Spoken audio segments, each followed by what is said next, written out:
বন্ধুরা, দাঁতের সমস্যা এখন প্রত্যেকটি ঘরে ঘরে ঘরে ঘরে তো দূরের কথা, প্রত্যেকের ছোট থেকে বড় পর্যন্ত। তো দাঁতের যত্ন নিতে আমরা প্রায় অবহেলা করি। তার জন্যই বলা হয় দাঁত থাকতে দাঁতের মর্ম বুঝে না। তো যাই হোক, দাঁত থাকাতেই এই দাঁতের মর্ম বুঝে নিতে হয়। এমনিতেই আমরা প্রতিদিন এমনি সাধারণ নর্মালি যে যেমন মাজনে মাজতে অভ্যস্ত সে তেমন মাজনেই মাজে। তো দেখা যায় এমনিতে Closeup, Pepsodent, Colgate, max fresh এই সমস্ত মাজন ঘরে ইউজ করা যায়। তো এগুলো আমরা ইউজ করি, কিন্তু মাঝে মধ্যে দাঁতের যত্ন নিতে আমরা পেয়ারা পাতার ব্যবহার করতেই পারি। পেয়ারা পাতা দাঁতকে শক্ত করে। এছাড়াও কোনো রকম ঝামেলাবিহীন আপনি যদি কচি পেয়ারা পাতা ভালোভাবে বেশ কিছুক্ষণ এই পাশ ওই পাশ করে চিবোতে থাকেন, তাহলে দাঁত অনেকখানি শক্ত হয় ওই পেয়ারা পাতার রসে। এছাড়াও আজকে আমরা পেয়ারা পাতার এমন একটি মাজন তৈরি করব, যে মাজনে দাঁত মাজলে দাঁত শক্ত হয়, দাঁত ক্ষয়ে যাওয়া রোধ হয়, দাঁতের ব্যথা ভালো হয়, মাড়িতে যে কোনো রোগ থাকলে তাও ভালো হয়, আর তার সাথে সাথে দাঁতের পোকা নষ্ট হয়।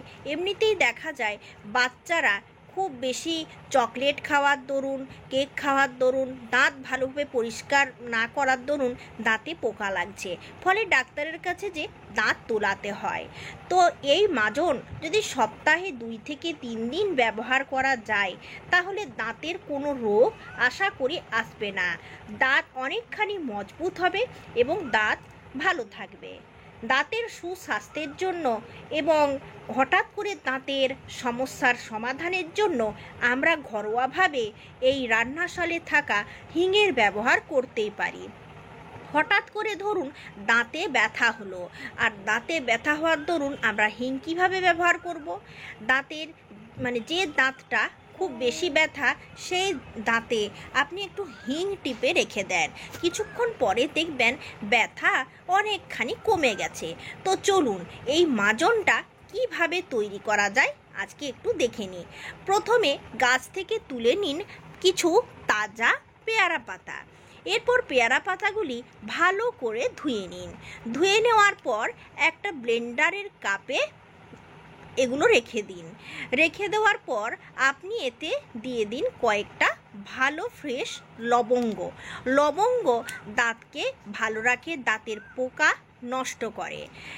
দেখবেন যে কোনো মাজনেই লবঙ্গের এবং তুলসী পাতার ছবি থাকে তো বন্ধুরা, ব্যবহার হয় কি হয় না তা বলতে পারছি না, তবে আমরা যদি এগুলো তাজা ভাবে দাঁতের সুস্বাস্থ্যের জন্য ব্যবহার করি, তাহলে আমাদের দাঁত সরাসরি নষ্ট হবে না।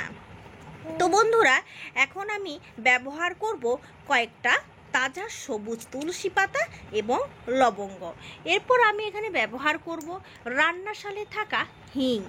আজকে এই হিংটা ব্যবহার করব খুব কমের উপরেই, একেবারে হাফেরও হাফ ব্যবহার করব হিংটা, খুব বেশি পরিমাণে দেওয়ার দরকার নেই, একটুতেই এর প্রচুর কাজ। এরপর এখানে দিয়ে দেব হাফ চামচের মতো লবণ। দাঁতের জন্য লবণও খুব ভালো। কেবলমাত্র যখন ব্যথা হয় দাঁত, তখন শুধু নুন তেল দিয়ে দাঁত মাজলেও দাঁতের অনেক উপকার হয়, দাঁত শক্ত হয়। দিয়ে দেব খুব কমের উপর সোডা, হাফ চামচেরও কম সোডা দিয়ে দিলাম। তারপর দিয়ে দেব হলুদ, আর দিয়ে দেব এখানে কিছুটা পরিমাণ জল। জলটা দিলাম, জল না দিলে পেয়ারা পাতা তো একদম পেস্ট হবে না, যার কারণে আমি দিয়ে দিলাম। ব্যাস, এরপর এটা আমি এই দেখুন বেটে নিয়েছি, আর একটা পাত্রে ঢেলে নেব। তো এটা তো রাখা যাবে না, তো আপনি এটা ফ্রিজে রেখে ব্যবহার করতে পারেন, সেটা কিন্তু দাঁতের জন্য খুব একটা ভালো হবে না, প্রচুর ঠান্ডা হয়ে যাবে। নর্মাল টেম্পারেচারে এলে তখন মাজতে হবে, তার থেকে টাটকা টাটকা তৈরি করে কম কম মুখ মাজাই ভালো হবে। তো এটা আপনি যখন খুশি মাজতে পারেন, এটা মাজলে আপনার দাঁত ভালো থাকবে, দাঁত সুস্থ থাকবে, মজবুত হবে, দাঁতের পোকা নষ্ট হবে, দাঁতের ব্যথা ভালো হয়ে যাবে।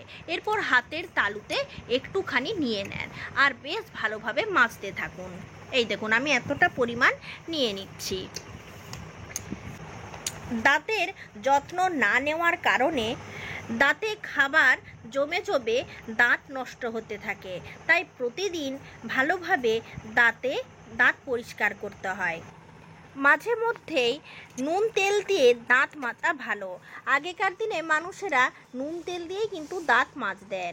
তো এই মাজনটা একটুখানি নিয়ে নেন আর খুব ভালোভাবে পুরো দাঁতে মানে কোনো জায়গা যেন বাদ না হয়, খুব ভালোভাবে ঘষতে থাকুন। এটা দুবার ব্যবহার করলেই আপনি বুঝতে পারবেন আপনার দাঁতে থাকা হলদেটে ভাব সবটাই কিন্তু নষ্ট হয়ে যাবে। পোকার জন্য যদি দাঁতে যন্ত্রণা হয়ে থাকে সেটাও আস্তে আস্তে ঠিক হয়ে যাবে।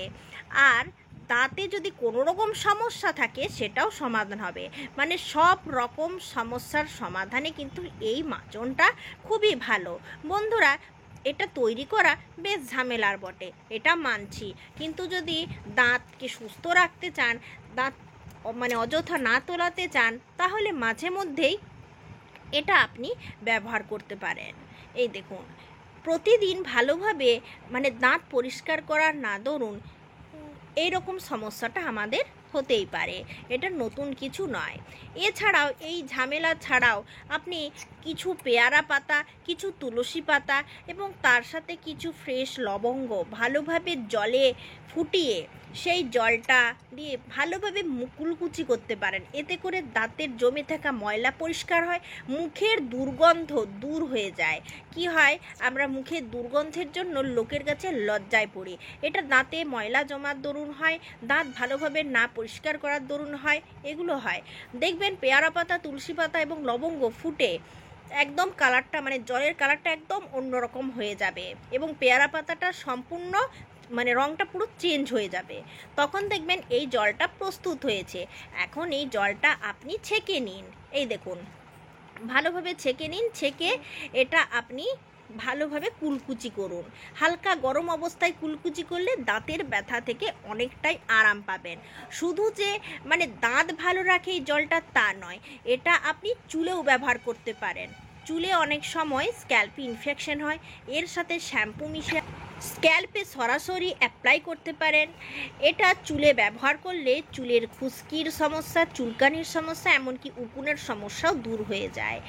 কারণ তুলসীতে আছে এমন কিছু গুণ যা স্ক্যাল্পের ইনফেকশনকে দূর করে। অযথা অনেকেই স্ক্যাল্প চুলকাতে থাকে, তো এটা স্ক্যাল্পের উপকার হয়। দাঁতের ক্ষেত্রে এবং চুলের ক্ষেত্রে এটা খুবই উপকারী। এছাড়াও আপনি স্প্রে বোতলে রেখে ডাইরেক্ট স্ক্যাল্পে স্প্রে করতে পারেন। যেভাবে খুশি এটা ব্যবহার করুন। আর দাঁতের জন্য তো বলার কথাই নেই, সব থেকে ভালো।